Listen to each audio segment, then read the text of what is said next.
another episode of the one and only, the greatest, the best podcast around town, JWalkerBuzz, where we talk to interesting people, great people, inspiring people, great contributors to the culture.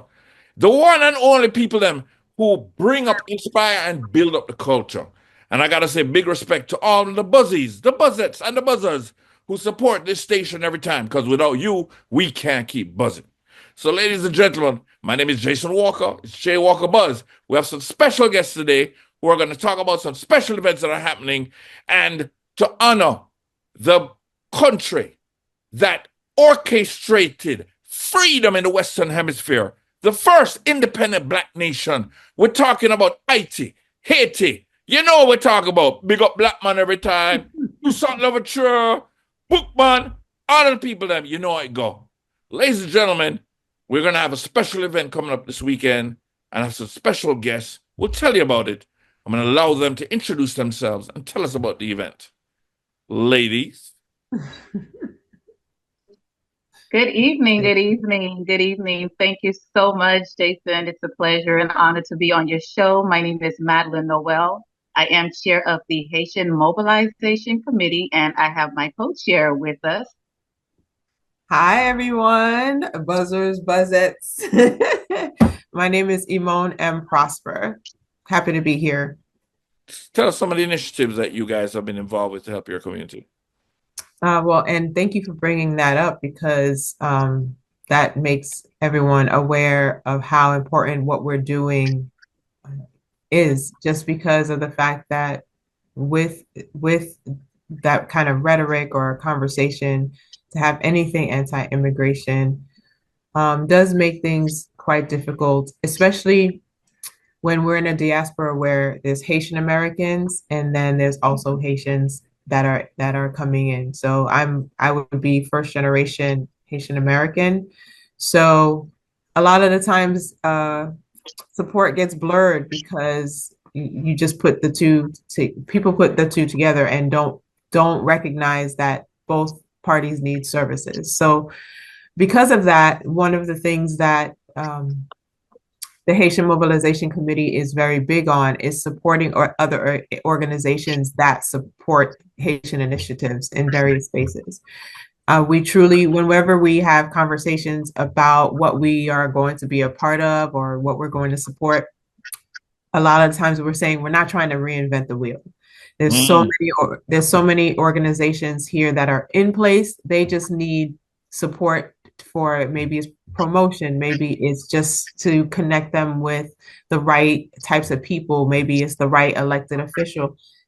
We want to make sure that all organizations that are already in place, because we're young, we want to make sure those other organizations thrive and grow. So a lot of the times, like for instance, this event that we're putting on now, it's the arts and culture celebration, celebrates, our independence, and it also celebrates, commemorates and memorializes the earthquake, which thank you for telling us about the events coming up about that. They kind of connect the two. And we find that that's really what we want to do to kind of support starting in Lauderhill, just to showcase those two events. But then the rest of the year, we spend most of our time going to other initiatives instead of just specifically creating events and just holding space in that way. No, we want to support other events that are much more established.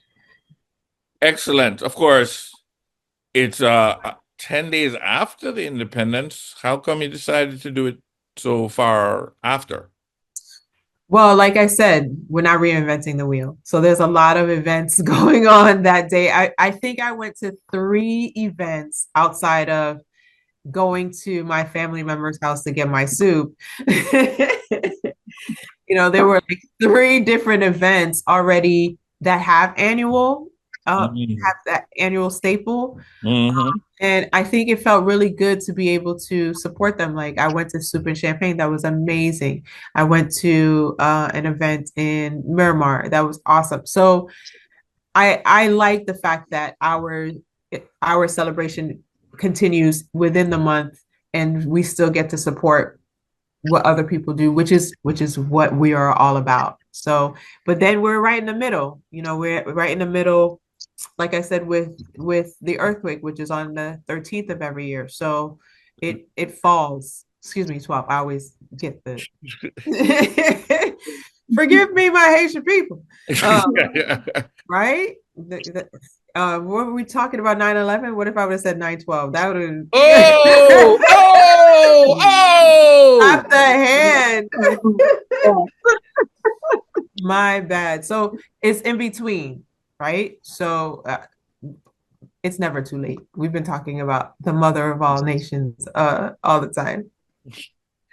I got you. So of course, it's an independent celebration, but through the lens of arts and culture. So, Madeline, what made you decide to do it in this direction? Well, what we are noticing is specifically in our community, especially like in the Broward County area, there are not a lot of initiatives around Haitian independence. We have it more so probably a little south of Broward, more so into the Miami area. And Broward residents are just looking for something that they can stay at home in their community, because we have about 13% of the residents of Lauderhill are Haitian. And so being the fact that we have such large population, and even in our surrounding communities, we wanted to bring something close to home, where not only it's where Haitians can come together, but just different cultures can come together and celebrate Haiti, right? We're one nation. We're always collaborating. We're always looking for unity. So this gives our surrounding neighbors the opportunity to stay right at home, right in your community, and celebrate the Haitian culture. So that's really what we're looking to do. I echo what my co-chair says. We're not looking to reinvent the wheel. There's so much happening.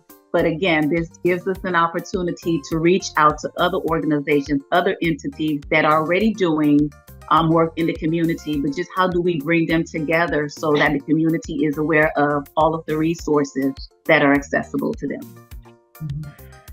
And 30% is a strong number. 13. 13, right? Yes. How has the community responded to both your organization and the fact that you want to do this event? The community is very excited. Again, we're at City Hall. Oftentimes you'll see whereas things that are happening in our community, decisions that are being made. And a lot of times, we ask the questions, how is it done? Why is it done? But what is important is not only when it's election time that we vote our officials in place, but we also have to participate in the meetings that are being held quite frequently, because there are serious decisions that are being made, and they're being made on our behalf. And if we're not there to either challenge, to question, and or hold our elected officials accountable, we can just take the back seat. And so I think the community is responding well to the organization, though we're young. But we are making major strides, major impact. We are bringing people out. We're bringing leaders, officials to our meeting at City Hall. And also we're disseminating the information that is being provided. One of the, I would not say challenges, but one of the initiatives that we have presented and we're advocating for in the city of Lauderhill is that when information is being distributed, that it's distributed in multi-language and it's distributed in multi-facets, right? Not only the internet, because we have to take into consideration our elderly population. And then we also have to take into consideration our young population. How are they getting the information is very important. So we're really striving, specifically, the Haitian Mobilization team is really striving to have the communications out in Creole. And so we're just very excited even for this event that's coming up. The flyers were posted in Creole. And so we're just looking forward for all of us to be inclusive. We're very cultural. And I think the community is responding well to our presence. Absolutely. I would absolutely agree. And to tag on to that, this is our second annual, this is not our first. So that says a lot that the city is willing to have us come back and do this again. And, we had just off the first one, we had 500 patrons come by. Nice. Well, actually participate, but then the numbers were stated to be larger in terms of the transient groups of people that just came through. So that was way over 500. So the need was there, and that's what we're all about. The Haitian Mobilization Committee, we're about the needs of the Haitian community. So however we see that we're helping, that's where we want to push. Absolutely. Hey, that sounds exciting. So we're always calling out for sponsors. If there's a restaurant out there that would love to sponsor some Haitian soup or some bouillon, as we call it, we would love to incorporate that. So on January 11th at 12, we're saying 12 because our Congresswoman, and that's why we're also saying this initiative is well received, because to even have, the Congresswoman take interest in wanting to be a part of an event as such, will be there. And so we're asking the community to please come out 12 o'clock at City Hall. It's 5581 West Oakland Park Boulevard in Lauderhill. You cannot miss it, just right on Oakland Park. We're asking for all of the community, as they have done in the past, to support and rally this event, because as we continue to support and rally, we'll be able to provide additional initiatives throughout the year. Again, it is this Saturday, January 11th at Lauderhill City Hall, 5581 West Oakland Park Boulevard in Lauderhill. They can contact 954-383-9545. 954-383-9545, or email us at hmcbroward, that's H Harry M Mary C Charlie Broward @gmail.com, and we will answer you immediately.